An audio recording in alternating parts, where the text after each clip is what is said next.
Sa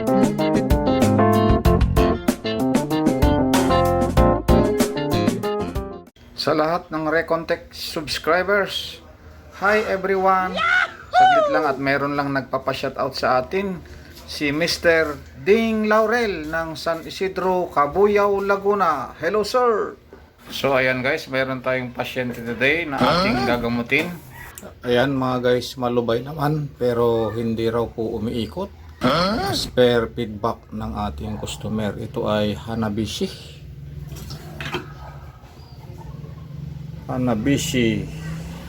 Aero Windmill.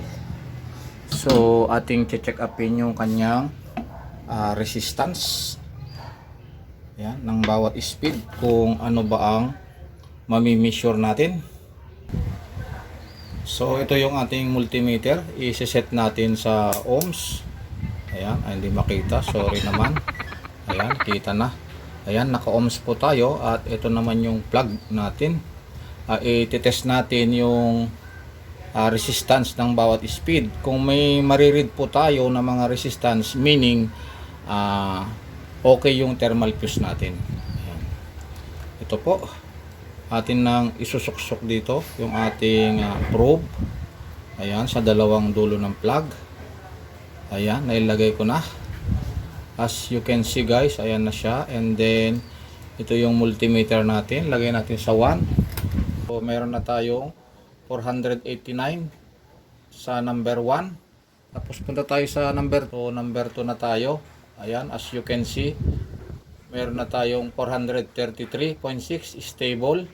Diba? Stable na siya. Ayan. Tapos punta tayo din sa 3. So, yan na yung 3. 352.1 ang reading. So, stable, diba? Yan yung ma-share ni Recontech sa inyo. Pakanan para matanggal. Ayan. Ito naman ay loosen. Sabi niya ay paganon. Pakaliwa daw. Pakaliwa. Okay ba mga ka-Recontech? Ito na naman tayo sa mga tutorial natin. Ang issue, ayaw daw umikot. Pero buo naman ang thermal fuse. Plug in natin. Naka-plug in na. Tapos try natin yung 1. Naikot naman. Ayun. Hirap na hirap umikot. Uh-oh. Kaya pala. Hirap na hirap umikot mga ka-Recontech. Ayan. So nalaman na natin yung problema. Habang binabaklas natin yung mga parts o takip, ay camera off muna tayo. Ayun nga lang, ang bumulaga sa akin nung binuksan ko, punong-puno ng agimat. Agiw pala. Agimat. Agiw. Kaya linisin mo natin yan mga ka-Recontech. Okay.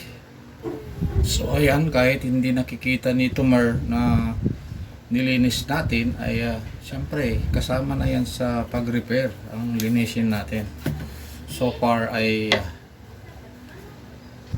kalinis-linis na siya ngayon dahil na hirap siya umikot, although maganit nga yung kanyang bushing mga ka-Recontech. Ay so far ay bago pa siya mga ka-Recontech, kaya kailangan lang na lagyan ng langis dito. So atin nang operahin. Operations begin. Clip. Yun, natanggal na. Yan lang. Next ay ito para sa swing arm. Tanggalin natin. Swing arm, lagi ko na lang sinasabi sa inyo yan mga ka-Recontech. Swing arm. May mga comment na ang tagal-tagal ko daw mag-video pero hindi nila naintindihan kung ano yung gustong iparating ni Recontech sa mga viewers ko. Para po sa mga newbie ang ginagawa ko kung paano magbaklas ng bawat parts. Ganyan. At kung yung viewers ko naman na napadaan ay expert sa ganito, ay siguro ay skip mo na lang kaysa mag-comment ka ng ano-ano. Kasi wala rin naman na idudulot. Since alam mo na yung electric pan gawin, ay huwag mo na gumawa ng ano pang comment. Dahil magaling ka naman na eh. Magaling ka nang gumawa nito eh. Ito ay ginagawa ko lang sa mga newbie na gusto ring matuto gumawa nito. Malay mo may sarili silang electric pan sa bahay, ay matuto din naman sila. Yan.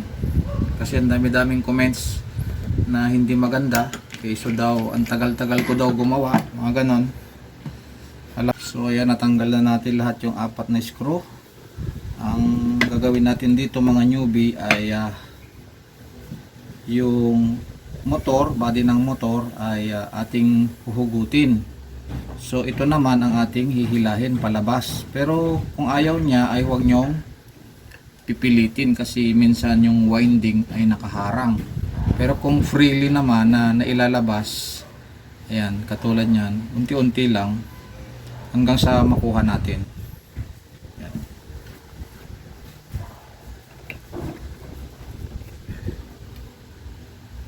Ayun, kita nyo dyan? Ayun, so napansin ko lang, ayan, yung kanyang bushing ay medyo yung part ng rod nya ay mayroong sugat. Ayan, kita ba? Ayan, mayroong sugat, ating lilihain yan. Ayan, para kuminis siya. And then ito yung part na lalagyan ng langis, yung part na yan sa loob kasi tuyo na yan. Kaya lalagyan natin ng langis yan mamaya. Okay, camera dito, lalagyan din natin ng langis dyan. Okay, papakita natin sa inyo yan. Wait lang, babalutin lang natin yung motor para sa safety lang ba.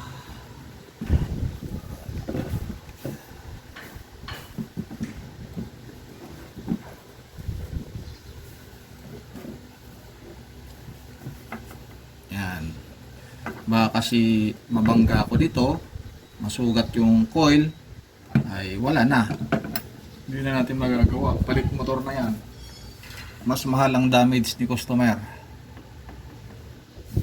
So ayan, katulad ng sinabi ko ay meron tayong lilihain dyan, may sugat yan oh. Kung mapapansin nyo yan, may sugat, lilihain po natin para medyo kuminis.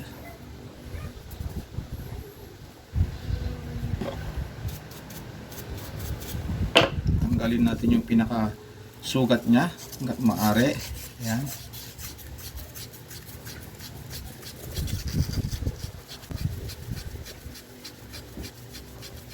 Ayun, natanggal na. Kuminis na. Kita natin, ayan, kuminis na siya. Wala na yung pinakasugat. Ayan. Ganon din yung kabilang dulo. Ayan, ito.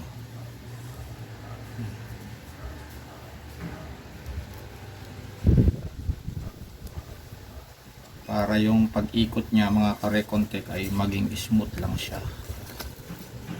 Okay.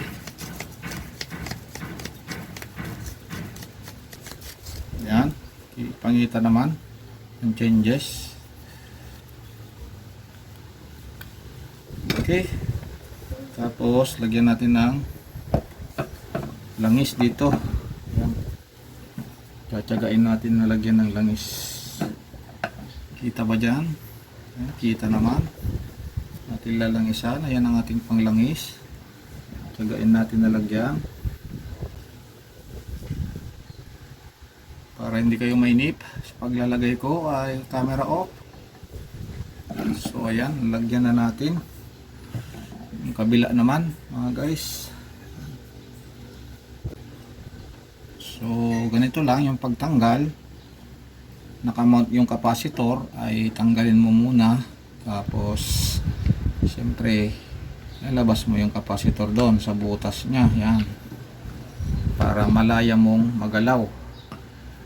And then konting brush sa likabok. Okay, balot uli para sa protection na wag masugat. Balot uli, ayan, huwag kang manginayang para yung isang ano naman ang ating magagalaw. Medyo masikip lang, pero tsagain lang natin. So ayan na, atin din lalagyan ng langis yan. Since almost wala naman tayong mapaglalagyan na butas, ay ating sisikwatin ng konti para magkaroon ng nganga. Huwag kang mag-alala, wala naman epekto yan. Nalagyan natin ng konting butas. Ayan, mayroon na yung konting butas na. Diyan tayo maglalagay ng langis. Okay, yan. Diyan tayo tututok. Saka natin bombahin. Yun. Nagluwa na. Nagluwa ng langis. Ayan. Ayan. Ilang bomba na tayo. Siguro mga 5. Pwede na yan. Ayun. Okay na. So, meron na tayong langis. Nilagay. Kanina, nung tinesting natin, ay hirap na hirap siyang umikot. Dahil siguro sa kapasitor, hindi pa natin nami-measure yung kapasitor, mga karikontek. Dito pa lang tayo sa paglalagay ng langis dito sa may busing dito. Nilagay tayo harap at likod. And then ikakasa ko lang ulit. Camera off again. Ayan, gusto kong i-share. Dating gawi. Dito pa rin kung saan yan lumusot kanina. Ganon. Tapos yan. Ganyan lang. Kapasitor dito. Sa taas. Ayan. Yun. Tapos yung knob, syempre dito sa ibabaw. Ayan na.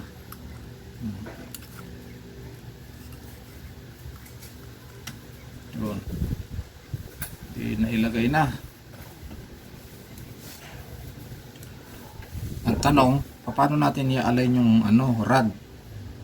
Diba? Yan. Gustong i-share ni Recontech mamaya yan kung paano i-align. So, mag-focus muna tayo kung paano natin maibalik yung ating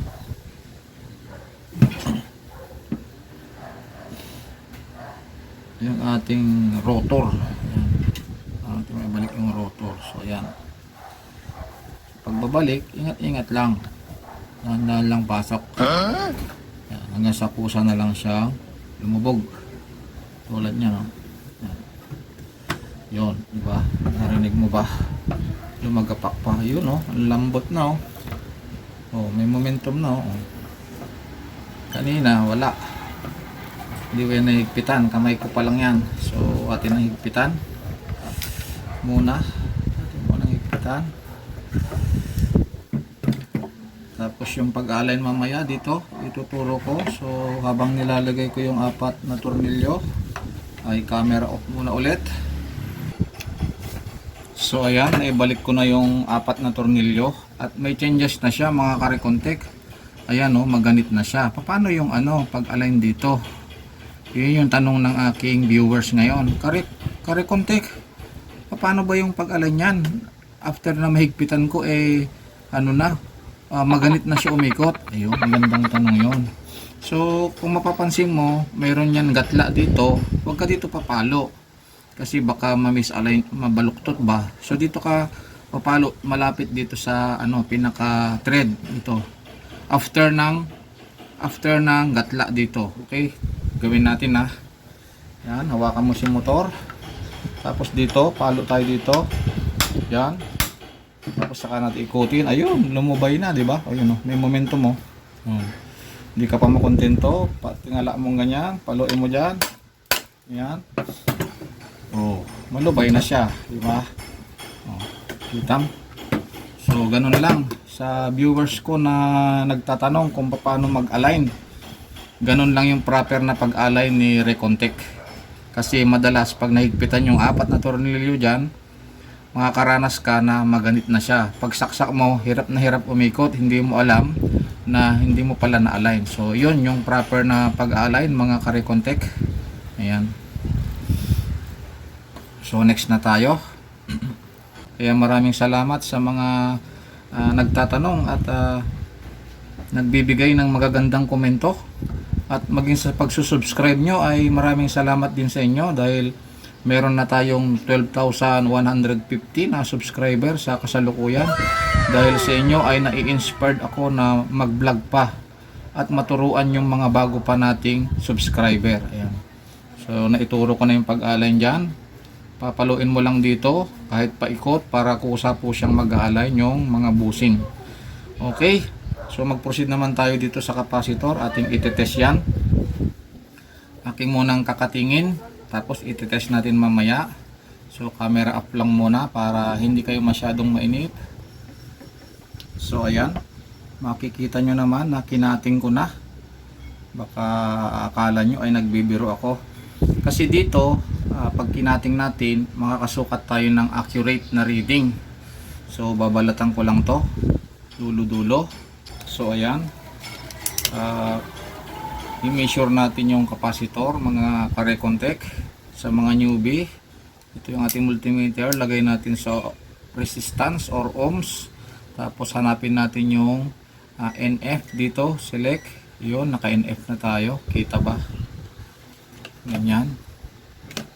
Ayan. So ayan, kita naman. So ito yung capacitor. Ayan. Tapos yung kabilang dulo ay basahin natin kung ano ang ating mariread. So meron tayong 1.4 microfarad. So good pa naman to, napakataas pa po. Dahil ang capacitor na nakakabit sa kanya ay 1.5. So ibabalik ko lang ulit. And then camera off lang muna tayo. So ito na mga kare-contact yung ating ginawa. Naibalik naman natin sa tama at ibabalik na natin yung capacitor. Okay, then sa pagtitesting abang na lang tayo kung ano ba ang naging improvement. Okay, salamat sa mga kare-contact viewers at nagantay kayo. Ito na, nandito na tayo sa pagtitesting. Kanina ay garalgar yung pag-ikot niya, kumbaga pilit na pilit.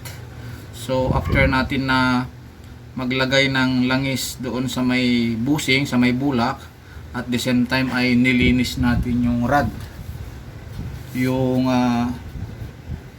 rotor rod doon sa tapat ng busing, kasi nagkaroon na yan ng friction dahil natuyo na ang langis.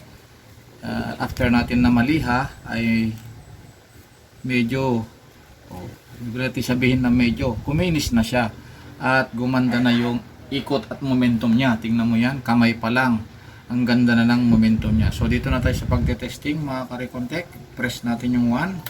So ayan, kita nyo naman yung pag-ikot at kumagaspas na. 1 pa lang yan. Try naman natin yung 2. Lalo na. Ayan. Tapos yung 3. Ito 3. Kita ba yan? O, lalo nang umikot. So masasabi ko na mga kare-contact na naging success tayo. Simple lang yung problema, maganit lang umikot. Hirap na hirap ba? Dahil siguro mga 1 year and a half na ito o 2 years na, yung kanyang langis doon sa palibot ng busing ay tuyo na. So kailangan niyang malangisan at the same time ay kinisin natin yung, uulitin ko na naman, kinisin natin yung rotor, yung rod doon sa tapat ng busing. So yan lang mga kare-contact at mga subscriber ko, maging ang mga newbie. Salamat sa pag-subscribe. God bless everyone and bye-bye.